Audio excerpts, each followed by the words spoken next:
Le grand anaconda, aussi appelé anaconda vert, vit à l'est des Andes, près des grands systèmes hydrologiques. On connaît bien la vie de ces serpents dans les zones marécageuses du Venezuela, les llanos.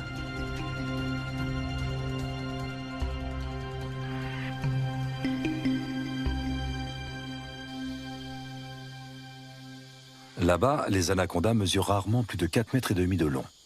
Leur proie préférée, ce sont les capybaras, les plus grands rongeurs au monde dont les dimensions peuvent atteindre celles d'un chien berger.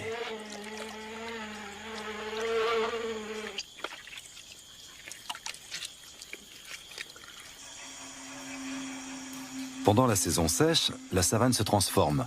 Les lacs deviennent de vastes champs de boue durcie.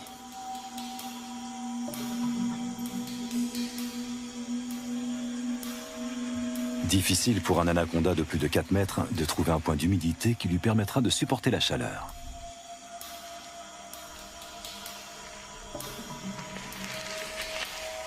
Les petits spécimens ont moins de mal à survivre.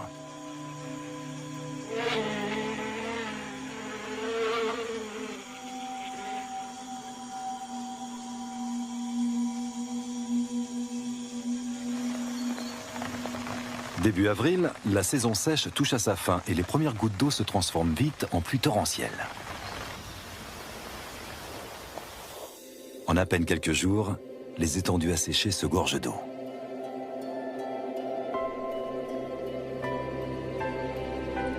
L'anaconda retrouve enfin son élément de prédilection. De toutes parts, la savane verdit et renaît à la vie.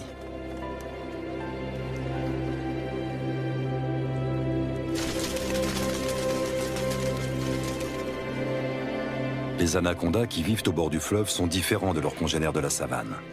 Ils peuvent mesurer jusqu'à 9 mètres de long.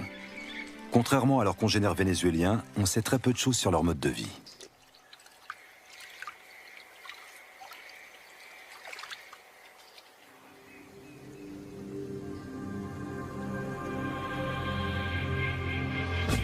Notre première journée de voyage touche à sa fin à Riwa, le dernier village qui borde la rivière. Un monde sauvage nous attend ensuite.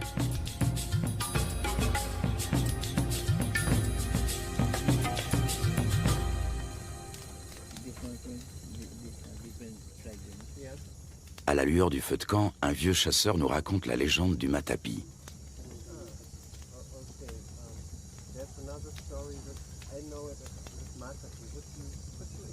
Cet ustensile permet aux femmes d'extraire le jus toxique du manioc. L'idée en est venue à un chasseur alors qu'il observait un anaconda en train de se nourrir. Il a conçu une clé faite de lianes qui imite les mouvements de contraction du serpent en train d'avaler sa proie.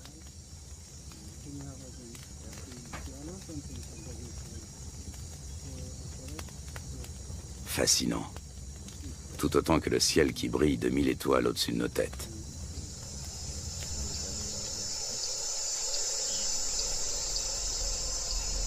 Le grand anaconda appartient à la famille des Boidae. Il tue en enroulant étroitement son corps musculeux autour de sa victime jusqu'à ce qu'elle meure étouffée. Ses dents sont orientées vers l'arrière, ce qui lui permet de la maintenir, sans toutefois la découper.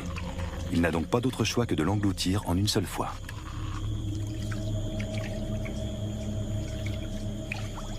Sa mâchoire et son corps sont capables d'une extraordinaire dilatation. Comme il ne peut déglutir, il détend puis contracte ses muscles. Grâce au mouvement ondulatoire de ses anneaux, il fait progresser sa proie toujours plus profondément dans son œsophage.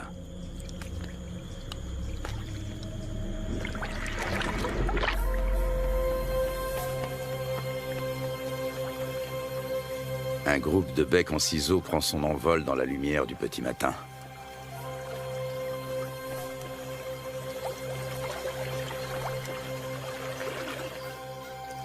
Les bateaux sont chargés.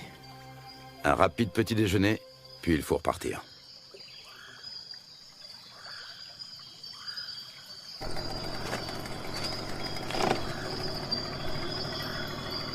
Encore 3 longues journées de bateau nous attendent.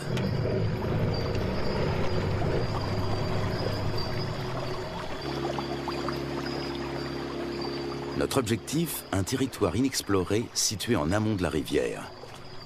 Il y a 2 ans, des chasseurs y ont observé des anacondas de plus de 6 mètres de long. Lutz Dirksen a l'intention de remonter cette piste. Il souhaite également réaliser la cartographie des espèces que l'on peut rencontrer dans la région. Plus nous progressons et plus la nature nous semble vierge.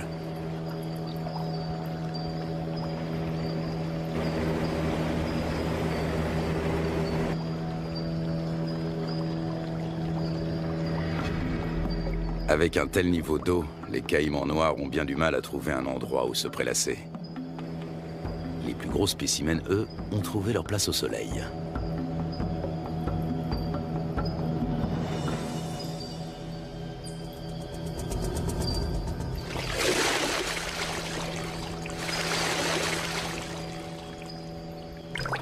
Le caïman noir est le plus gros prédateur du continent. Ses mensurations, 7 mètres de long pour 100 kilos. Des écailles viennent agrémenter sa tête et son dos.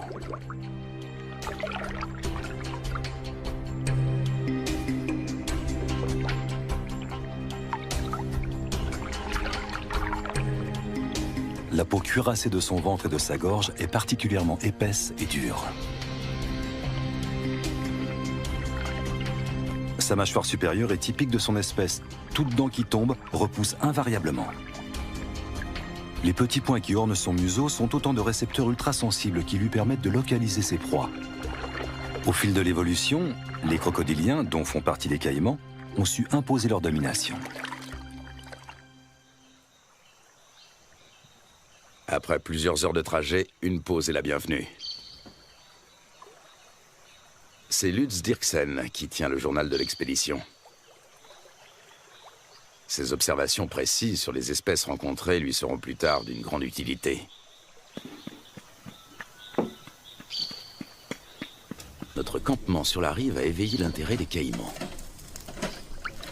Prudemment, mais non sans une certaine curiosité, ils viennent y voir de plus près.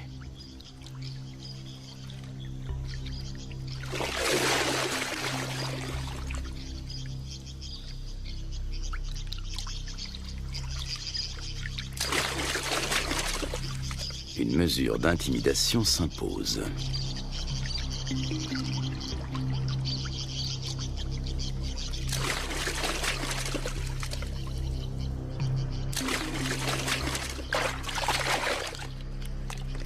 Dans l'eau, le caméraman se fait tout petit.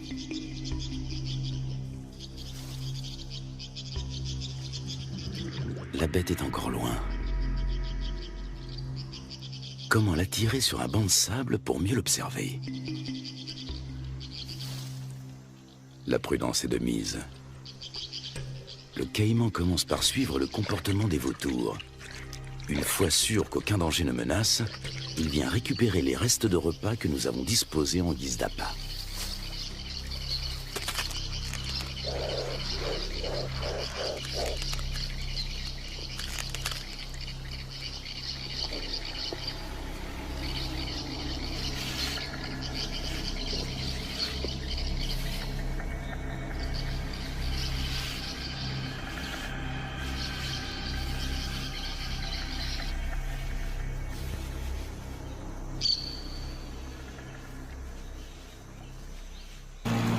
Le voyage reprend à bord de nos 3 bateaux.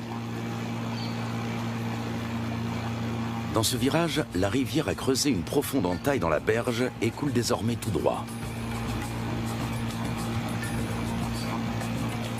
Des vestiges de l'ancienne berge se dressent encore au milieu du courant qui se renforce. Les moteurs des bateaux sont soumis à rude épreuve. Les limites des rivières sauvages varient souvent, formant de multiples bras morts et des étangs.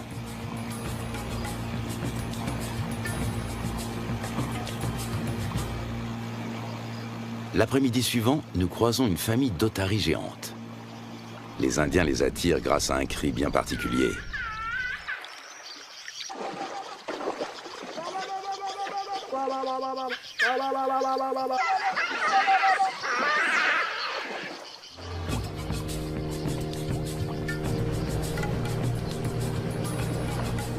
Nous touchons enfin au but.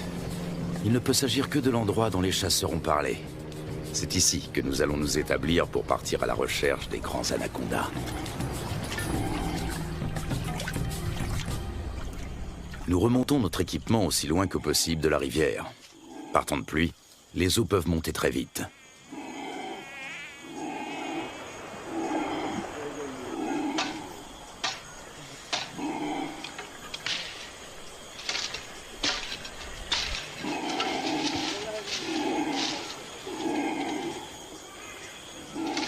Sous les cris de protestation des singes hurleurs, nous installons 4 bâches imperméables.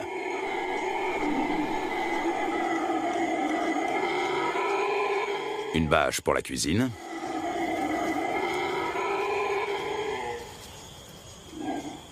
Une pour l'équipement de tournage. Et 2 pour nos hamacs. Nous savons que les serpents et les scorpions aiment se glisser dans les poches et les bottes des hommes.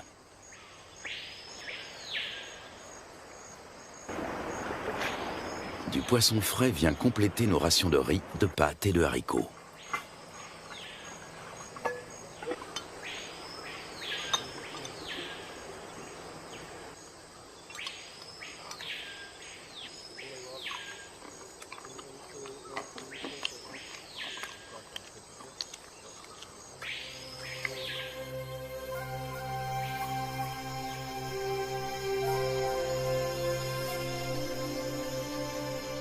Nous sommes en route depuis maintenant plusieurs heures. En raison des fortes précipitations, les eaux sont encore très hautes, au point que les branches gênent notre progression. Les animaux n'ont pas besoin de venir à la rivière pour trouver de l'eau.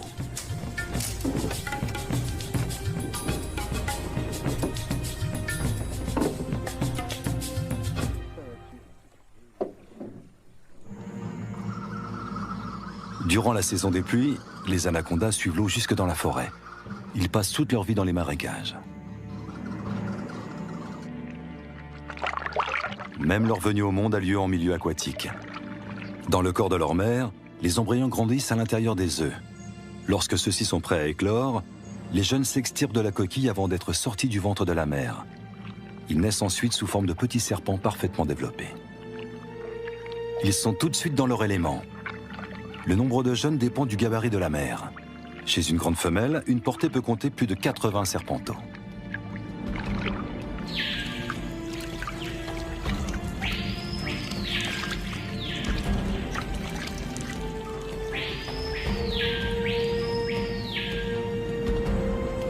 Selon les légendes indiennes, les petits dévoreraient leur mère.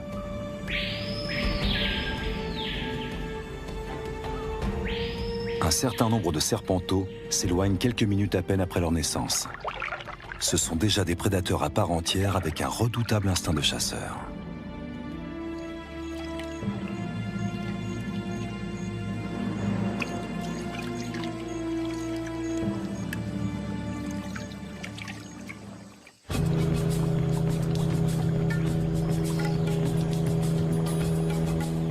Pour son bain de soleil, cette iguane a choisi une souche d'arbre. Nous tentons notre chance dans un petit cours d'eau.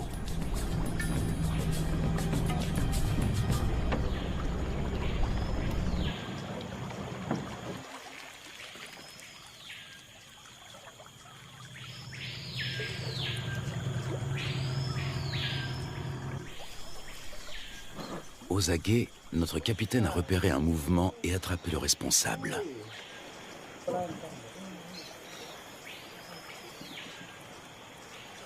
Un jeune anaconda. Il fait près d'1 mètre de long et est âgé de seulement quelques semaines. Sa première mue le rend quelque peu apathique.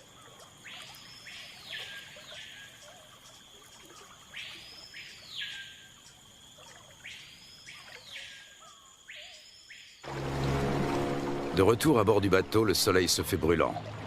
La saison sèche semble enfin arriver. Il faudra toutefois attendre plusieurs jours pour que le niveau des eaux baisse.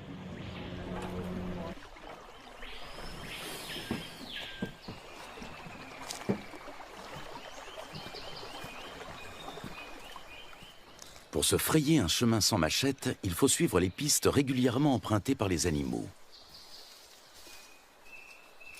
Voici un boa constrictor.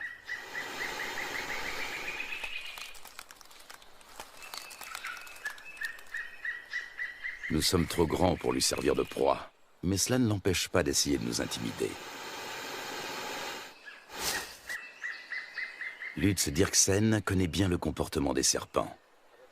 D'une main experte, il attrape doucement mais fermement l'animal derrière la tête. Le boa constrictor est un cousin terrestre de l'anaconda. Celui-ci mesure près de 3 mètres. Il s'agit clairement d'une femelle.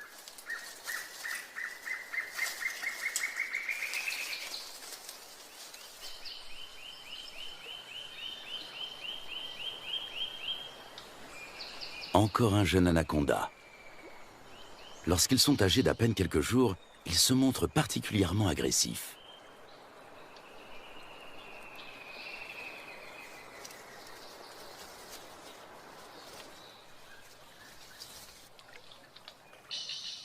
De retour au camp, Lutz Dirksen complète son journal.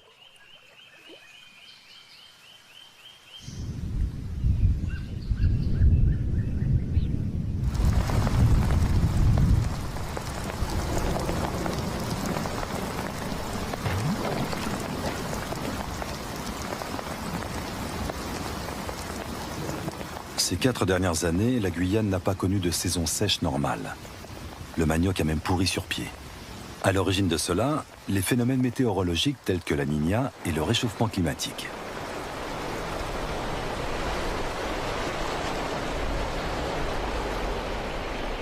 Des pluies torrentielles viennent grossir les cours d'eau. En quelques heures à peine, le niveau peut monter de plusieurs mètres.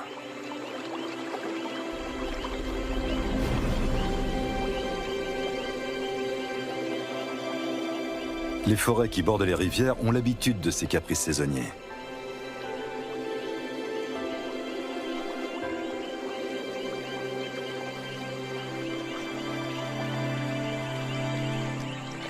Les caïmans suivent eux aussi l'eau dans la forêt.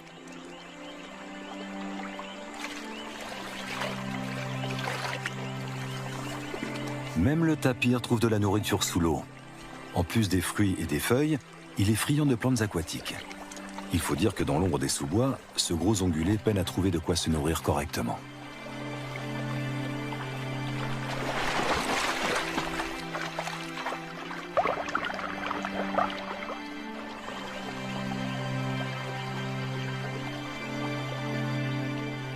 D'autres, en revanche, tentent d'éviter l'eau.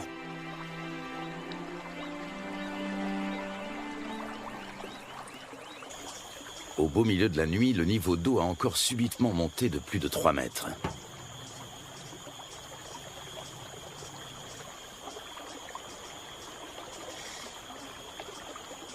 Nous sommes parvenus à mettre en lieu sûr la plupart de nos provisions, et surtout nos bateaux.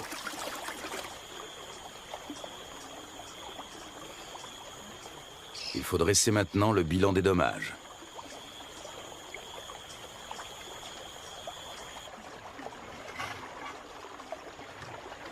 Tout est humide, voire trempé. Même notre matériel de tournage doit être séché.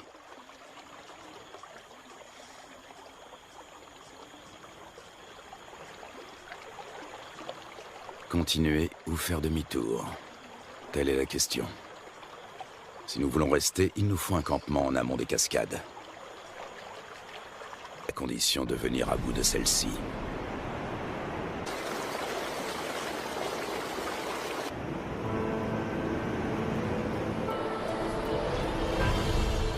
Rapides et cataractes sont fréquents en Guyane. Ils forment un habitat aquatique à part.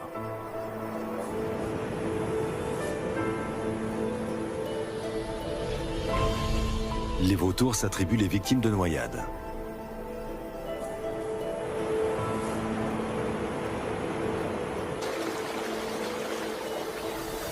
Dans les zones plus paisibles, les hérons se régalent d'escargots et de petits poissons.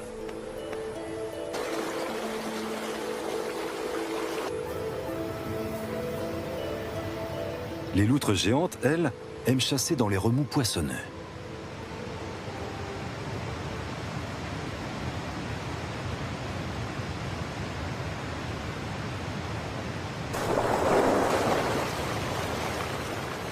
C'est là également que l'oiseau serpent vient pêcher de petits silures. Nous sommes sur le territoire du jacara, la seule espèce de caïman qui évolue dans ces eaux torrentielles. Il est nettement plus petit que le caïman noir.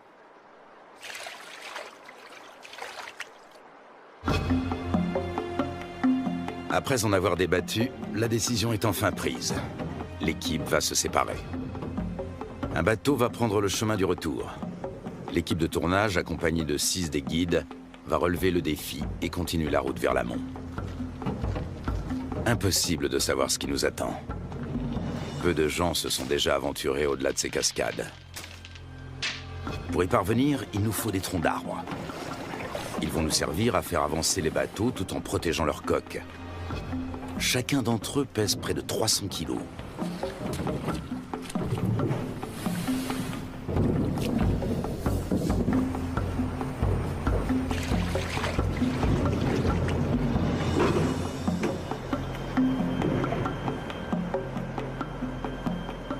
Lutz Dirksen repère un cousin de l'anaconda.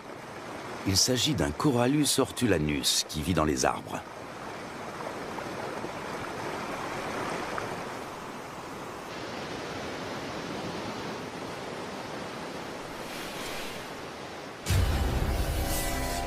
Ce boa de couleur verte est connu pour son agressivité, mais fort heureusement, il n'est pas venimeux. Lorsqu'il attaque, il se cramponne à sa proie.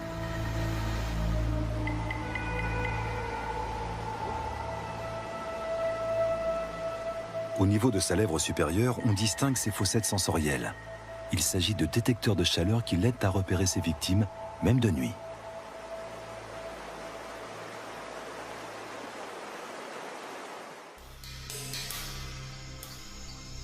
L'anaconda aussi s'oriente grâce à la chaleur corporelle dégagée par ses proies lors de la chasse.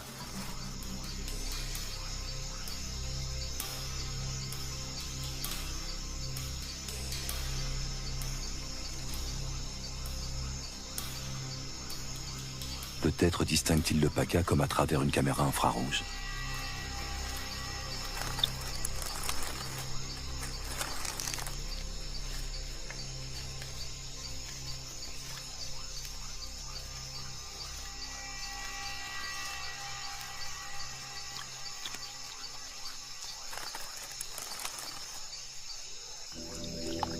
Le plus souvent, l'anaconda chasse en restant immobile sous l'eau, attendant qu'une proie arrive à sa portée. Seul son nez et ses yeux dépassent discrètement de la surface.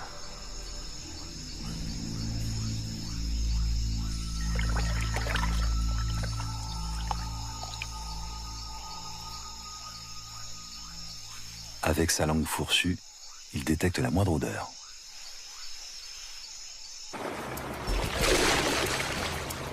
Nous progressons bien plus péniblement que nous ne l'avions imaginé. À la cascade succèdent des rapides, puis une nouvelle cataracte, puis encore des rapides. Impossible de naviguer, il y a trop de rochers sous l'eau. Le doute commence à s'installer.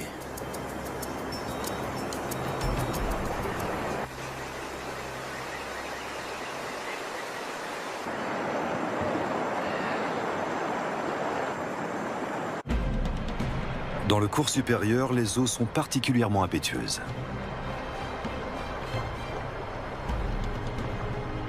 Jalonnés d'îlots et de rochers, de nombreux rapides se feraient un chemin à travers la contrée sauvage.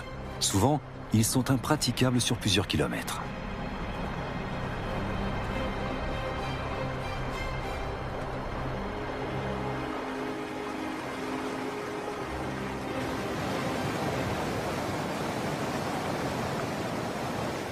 Les jacaras ont compris que les poissons leur tombent directement dans la gueule pour peu qu'ils se placent au bon endroit.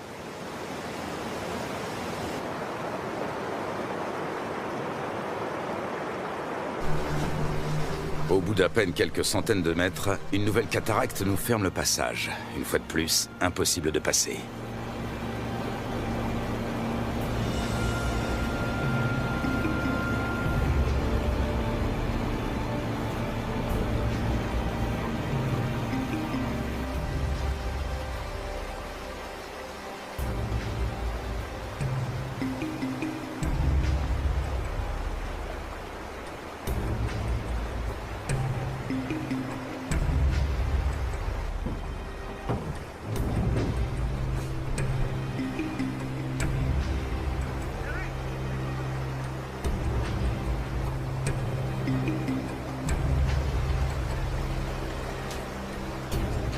Nous progressons lentement. Souvent, la voie se referme et il faut rebrousser chemin pour tenter notre chance dans un nouveau bras.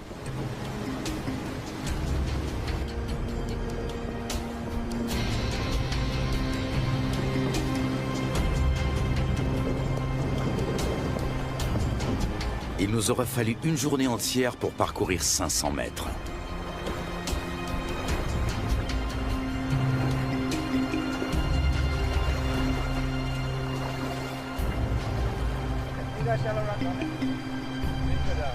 Alors que nous nous apprêtons à renoncer, le fleuve change de visage pour redevenir enfin navigable.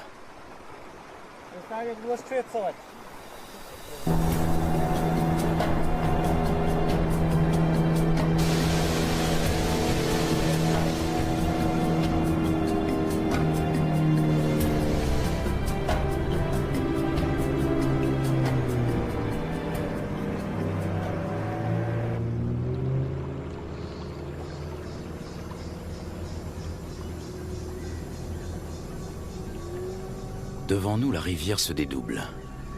Un monde intact nous attend.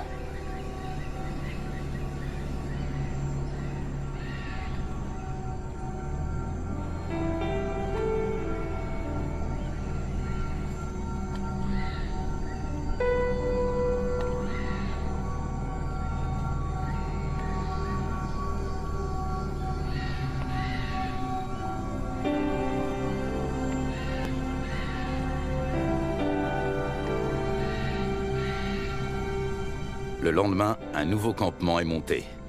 Cette fois, nous espérons être à l'abri des eaux.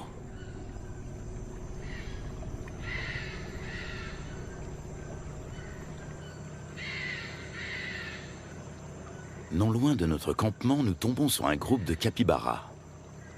L'un d'entre eux arbore sur le flanc une tache rougeâtre qui ressemble fort à une morsure fraîche.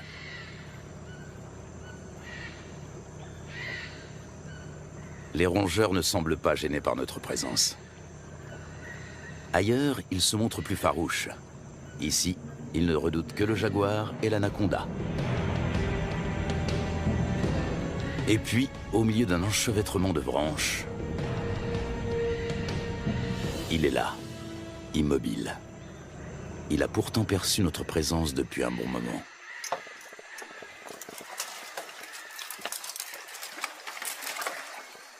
Impossible de l'approcher.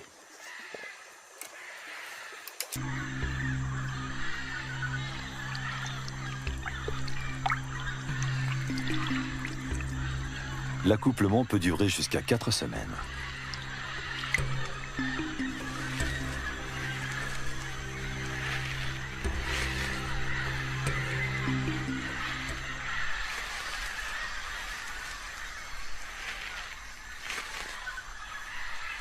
Les mâles repartent ensuite, chacun de leur côté.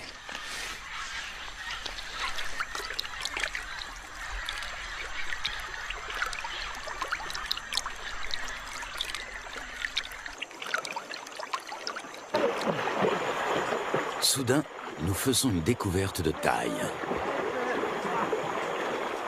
Un serpent géant tout près de la rive.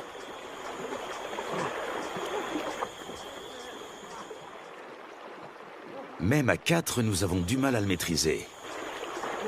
Son corps n'est qu'un unique et gigantesque muscle d'acier flexible.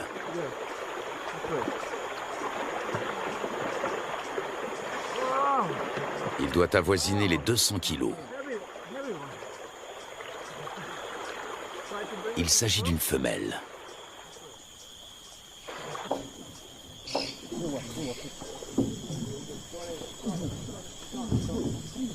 Sur la berge, nous pouvons la mesurer en toute tranquillité.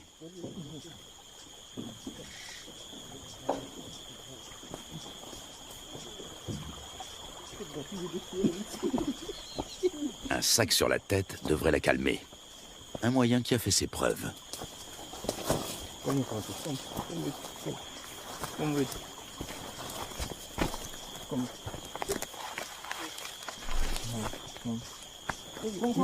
Nous parvenons à la ramener à terre sans trop de résistance.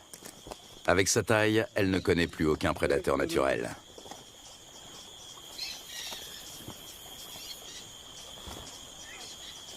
Certes, Elle n'est pas venimeuse, mais elle sait se défendre.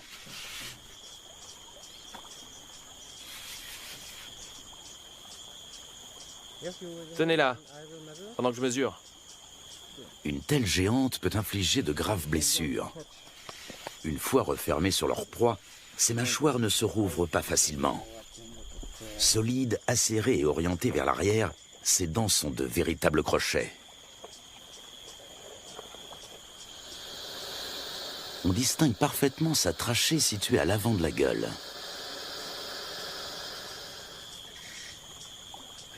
Elle lui permet de respirer pendant qu'elle avale lentement ses victimes.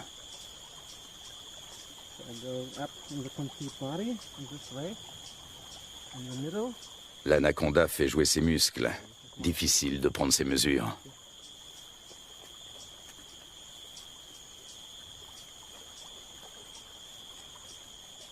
Cette femelle est nettement plus imposante que tous les autres anacondas que nous avons rencontrés au cours de notre voyage.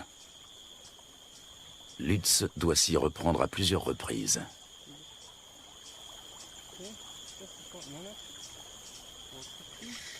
« 4,50 m.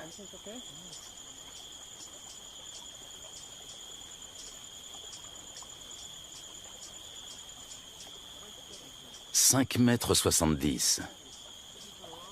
La bête mesure près de 6 mètres. Un sacré morceau.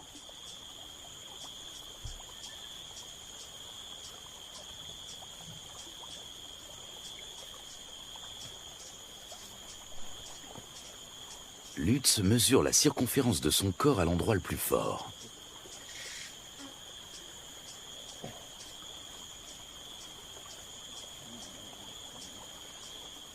« 63 cm. Il s'assure que le dessin de ses écailles correspond bien aux descriptions scientifiques du grand anaconda.